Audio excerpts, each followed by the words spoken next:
बिस्मिल्लाहिर्रहमानिर्रहीम, अस्सलाम वालेकुम। मैं फैज़ान रिजवी और आप मेरे यूट्यूब चैनल और फेसबुक पे देख रहे हैं। आज 10 जून 2023 है, दिन है जी सैटरडे हफ्ते का। फाइनली यूक्रेन का काउंटर ऑफेंसिव स्टार्ट हो चुका है। ये बात मैं नहीं कर रहा, ना ही यूक्रेन के किसी ऑफिशियल ने बैठकर किसी टेलीविजन चैनल पर इंटरव्यू दिया है, बल्कि खुद यूक्रेन के सदर व्लादिमीर ज़ेलेंस्की ने इस बात को कैमरे के सामने अनाउंस करते हुए बताया कि हमारा काउंटर ऑफेंसिव स्टार्ट हो चुका है। किस लेवल पर है यूक्रेन का काउंटर ऑफेंसिव वो भी आपको बताऊंगा नहीं बल्कि मनाजिर भी दिखाऊंगा, लेकिन उससे कबल ये सुनिए, उसके बाद बात करते हैं। I am launching a program of assistance to Ukraine in response to the Nova Kakhovka Dam flooding, following the request of President Zelensky for international assistance.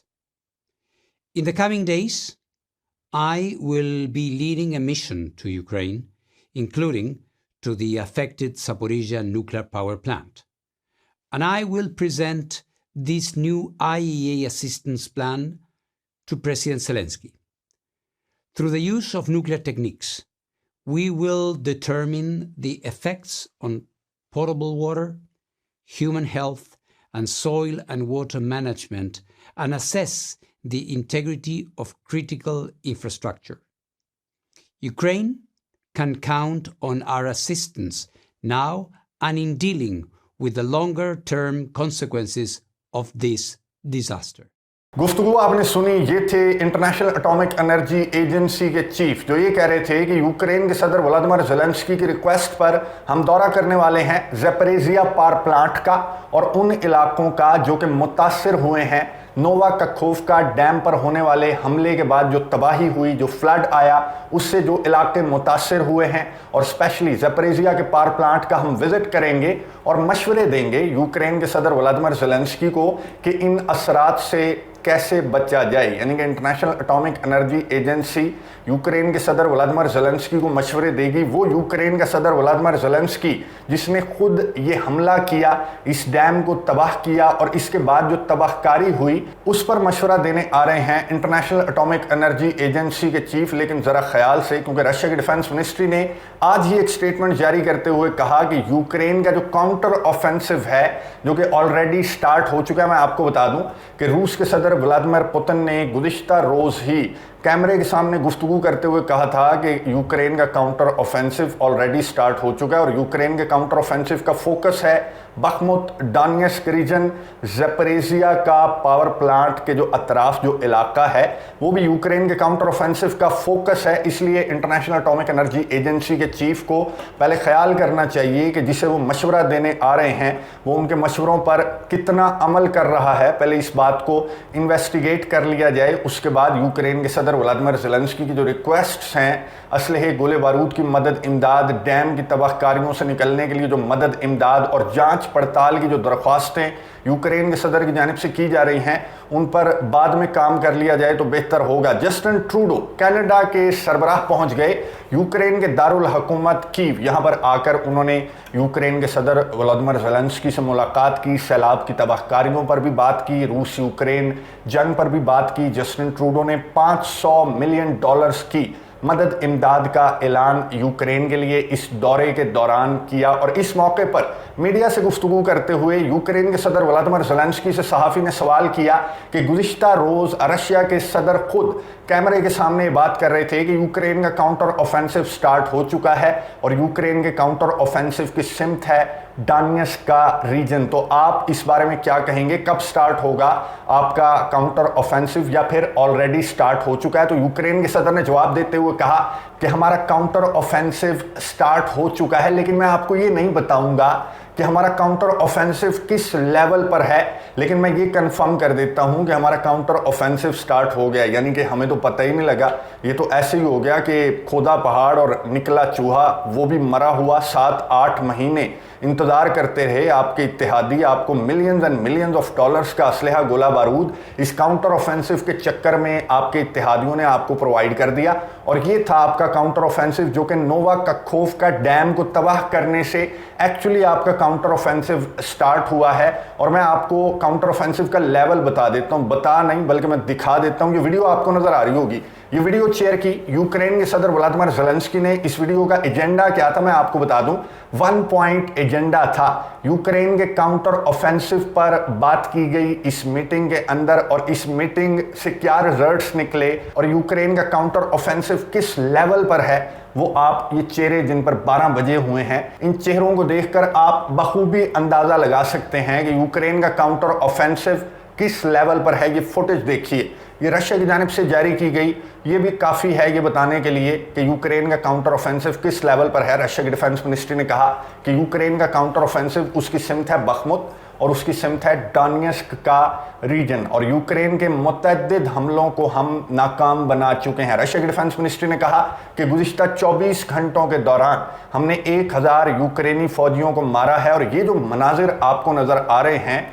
यह है लेपर्ड 2 टैंक, जिसको लेकर बहुत ज़्यादा यूक्रेन के सदर ने दरख्वास्तें की थी, जर्मनी की मिन्नतें की थी। जर्मनी जो है वो अकड़ा रहा कुछ हफ्तों कुछ महीनों तक, फिर जर्मनी ने फाइनली लेपर्ड 2 टैंक्स प्रोवाइड कर दिए यूक्रेन को। आज ही की तारीख में मैं आपको बताऊं तो 4 लेपर्ड 2 टैंक्स तबाह किए हैं। रशिया की डिफेंस मिनिस्ट्री ने ना सिर्फ दावा किया बल्कि ये एविडेंस भी प्रोवाइड करके दिखाया कि ये देख लो, ये है जर्मनी का लेपर्ड 2 टैंक। और रशिया की डिफेंस मिनिस्ट्री ने कहा कि इसी तरह तमाम असलहा गोला बारूद जो यूक्रेन के इत्तेहादियों की जानिब से, यूक्रेन के दोस्तों की जानिब से यूक्रेन को प्रोवाइड किया जा रहा है, वो इसी तरह से जलकर राख हो जाएगा मैदान जंग के अंदर। अब इवन के जो यूके की डिफेंस मिनिस्ट्री जो स्टेटमेंट्स जारी करती है डेली बेसिस पर, जो इंटेलिजेंस शेयर करती है, मैं आपको बता दूं, यूके की डिफेंस मिनिस्ट्री ने कहा कि अनएक्सपेक्टेड परफॉर्मेंस है रूस के फौजियों की मैदान जंग के अंदर। यूके की डिफेंस मिनिस्ट्री, यूके की इंटेलिजेंस कह रही है कि अनएक्सपेक्टेड परफॉर्मेंस है डोनेट्स्क रीजन के अंदर, बखमुत के अतराफ। ना सिर्फ डोनेट्स्क रीजन के अंदर, मैं आपको बता दूं कि चारों साइडों पर, चाहे वो ज़ेपरेजिया का इलाका हो, चाहे ईस्टर्न यूक्रेन में डोनेट्स्क और लोहांस्क हो, या फिर रशिया की जो सरहदी रीजन है बेलगोरोद रीजन, वहाँ पर भी यूक्रेन के मुतअद्दिद हमले नाकाम बनाने में कामयाब हुए हैं रशिया के फौजी। तो परफॉर्मेंस चारों साइडों पर रशिया की इसी तरह की है जब से यूक्रेन का ये काउंटर ऑफेंसिव स्टार्ट हुआ है। ये मनाजिर आपको नज़र आ रहे हैं कि मुसलसल रशिया की जानिब से एक तो ताबड़तोड़ हमले किए जा रहे हैं, चाहे शेलिंग हो, फायरिंग हो, मिसाइल हमले हों या फिर ड्रोन अटैक्स। ड्रोन अटैक्स की तो डिटेल्स में मैं नहीं जाऊंगा, आपको बहुत अच्छी तरह से मालूम है कि मई का महीना जो गुज़िश्ता महीना था वो किस तरह से गुजरा। सैकड़ों जो कामीकाजी ड्रोन्स हैं, जो ईरान के ड्रोन्स हैं 136, वो भी यूक्रेन के ऊपर कितनी मरतबा रशिया ने हैवी किस्म की स्ट्राइक्स की। तो ये डिफेंस मिनिस्टर दौरा कर रहे हैं एक इंडस्ट्री का, यहाँ पर उन्होंने जायज़ा लिया कि किस तरह से जो मिसाइल है, जो ड्रोन्स हैं, उनकी जो डिलीवरी है वो हमारे फौजियों को फ्रंट लाइन के ऊपर रुकनी नहीं चाहिए। और ये जो इमेज आपको नज़र आ रहा है, ये एक डिफरेंट इंडस्ट्री का इमेज है, ये एक सैटेलाइट इमेज है जो कि अमेरिका की जानिब से जारी किया गया। अमेरिका ने कहा कि ईरान असिस्ट कर रहा है रूस को कामीकाजी ड्रोन्स बनाने के लिए। ईरान की असिस्टेंस शामिल है, ईरान के जो कामीकाजी ड्रोन्स हैं वो तवातर के साथ रूस को मिल रहे हैं, जिसमें रूस को एक अच्छा एज मिल रहा है कामीकाजी ड्रोन्स की वजह से, इसलिए रशिया को असिस्ट कर रहा है अब ईरान। और रशिया अब खुद ये ड्रोन्स बनाना स्टार्ट कर देगा चंद महीनों के बाद। और इसी बात को सेकंड करते हुए फ्रांस के सदर इमैनुअल मैक्रोन ने कॉल की। इब्राहिम रईसी जो ईरान के सदर हैं, उनसे टेलीफोनिक गुफ्तगू के दौरान फ्रांस के सदर इमैनुअल मैक्रोन ने अच्छी खासी धमकियां लगाई इब्राहिम रईसी को और ये कहा कि बाज आ जाओ, रशिया को इतनी मदद इमदाद प्रोवाइड ना करो, फिर कॉन्सिक्वेंसेस का सामना। तुम्हें पता है कि हम परमानेंट मेंबर हैं यूनाइटेड नेशन सिक्योरिटी काउंसिल के, और ना सिर्फ यहाँ पर ड्रोन का मामला बल्कि जो मिसाइल बनाने का मामला है, जो न्यूक्लियर हथियार हासिल करने का मामला है, वहाँ पर भी बाज रहो। ये इमैनुअल मैक्रोन की जानिब से इब्राहिम रईसी को एक तरह से धमकी दी गई, क्योंकि रशिया जो है वो डेमोक्रेसी के लिए डिफेंड करने के लिए अगर नेटो ममालिक यूरोपियन कंट्रीज यूक्रेन को हथियार प्रोवाइड कर रहे हैं तो वो जायज़ है। रशिया ब्रूटल है, रशिया टेररिस्ट है, रशिया को जो भी मदद इमदाद प्रोवाइड करेगा, चाहे चोरी छुपे या फिर अलल ऐलान, तो बिल्कुल नाजायज़ कर रहा है। और ये जो कर रहे हैं नेटो ममालिक यूरोपियन कंट्रीज, ये डेमोक्रेसी को सपोर्ट कर रहे हैं। तो इस बात को समझना चाहिए। लेकिन ईरान भी नहीं समझ रहा, चाइना भी नहीं समझ रहा, भारत भी नहीं समझ रहा, जो कि न्यूट्रल स्टांस अपनाए हुए हैं इस जंग के अंदर, या फिर रशिया की मदद इमदाद कर रहे हैं, उन्हें ड्रोन्स प्रोवाइड कर रहे हैं रशिया के सदर व्लादिमीर पुतिन को, बिल्कुल भी अच्छे नहीं लग रहे।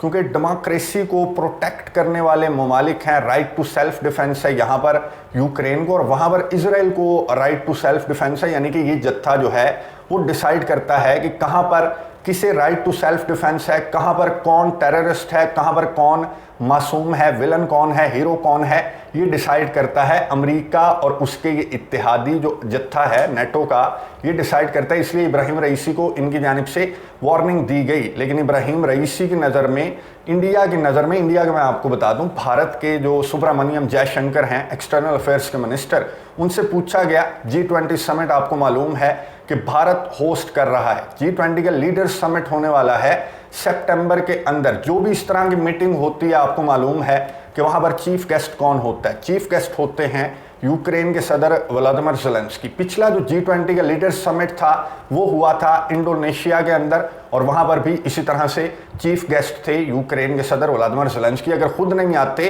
तो फिर वर्चुअली वो खिताब करते हैं, और उनका वो खिताब इंटरनेशनल जो अखबार हैं उनकी सुर्खियां ग्रैब कर लेता है। जो G20 का एजेंडा है वो साइड पर हो जाता है और यूक्रेन के सदर व्लादिमीर ज़ेलेंस्की का एजेंडा सामने आ जाता है। तो सुब्रमण्यम जयशंकर से पूछा गया कि क्या यूक्रेन के सदर व्लादिमीर ज़ेलेंस्की और रशिया के सदर व्लादिमीर पुतिन न्यू दिल्ली के अंदर, भारत के अंदर एक ही छत तले होंगे, क्या आप यूक्रेन के सदर व्लादिमीर ज़ेलेंस्की को इनवाइट करने वाले हैं? तो सुब्रमण्यम जयशंकर ने कहा कि नहीं, हम इनवाइट नहीं कर रहे यूक्रेन के सदर व्लादिमीर ज़ेलेंस्की को। एक बहुत बड़ा थप्पड़ वेस्ट के मुंह पर, नेटो ममालिक के मुंह पर भारत की जानिब से मारा गया है। लेकिन देखते हैं कि भारत कितना कायम रहता है अपने इस ऐलान पर, अपनी स्टेटमेंट पर, क्योंकि जाहिर है अमेरिका और उसके इत्तेहादियों का प्रेशर भारत पर आएगा। अब क्या वो प्रेशर भारत झेल पाएगा यूक्रेन के सदर व्लादिमीर ज़ेलेंस्की के बगैर?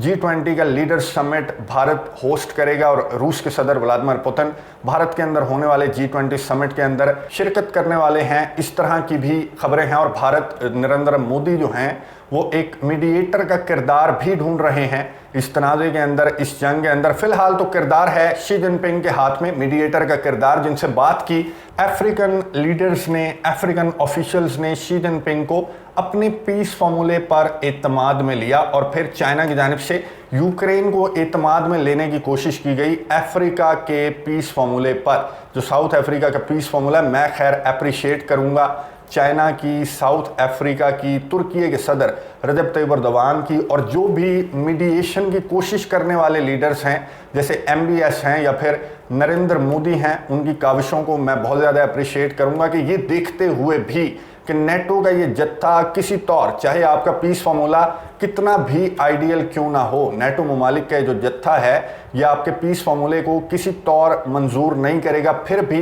ये जो ममालिक कोशिश कर रहे हैं कि ये तनाज़ा एक बड़ी जंग में कन्वर्ट होने से पहले बातचीत की टेबल पर आ जाए, इनको सल्यूट करना चाहिए, इनकी काविशों को अप्रिशिएट करना चाहिए। क्योंकि ये जंग, मैंने आपको गुज़िश्ता वीडियो के अंदर डिटेल से बताया कि ये जंग अगर बड़ी हुई तो ये नेटो वर्सेस रशिया नहीं होगी, बल्कि पूरी दुनिया के कोने कोने में ये जंग फैल जाएगी। इसलिए बहुत ज़रूरी है कि ये जंग बड़ी होने से कबल बातचीत की टेबल पर आ जाए। लेकिन जिस तरह की सिचुएशन हमें नज़र आ रही है, स्पेशली जिस तरह से मदद इमदाद प्रोवाइड कर रहे हैं चाइना के नुमाइंदे, जिन्होंने दौरा किया था 10-12 रोज़ का यूरोप का दौरा किया था, ली चाइना के नुमाइंदे, उन्होंने दौरा कंप्लीट करने के बाद क्या कहा था? उन्होंने कहा था कि इस जंग को बंद होने के लिए पहला स्टेप जो उन्हें नज़र आता है वो ये है कि यूक्रेन की मदद इमदाद बंद की जाए। और मेरी अंडरस्टैंडिंग मुताबिक भी इस जंग को अगर बंद होना है तो पहला स्टेप यही होना चाहिए कि यूक्रेन की मदद इमदाद बंद हो, वरना मैदान जंग के अंदर ये जो इंटेंस किस्म की लड़ाई है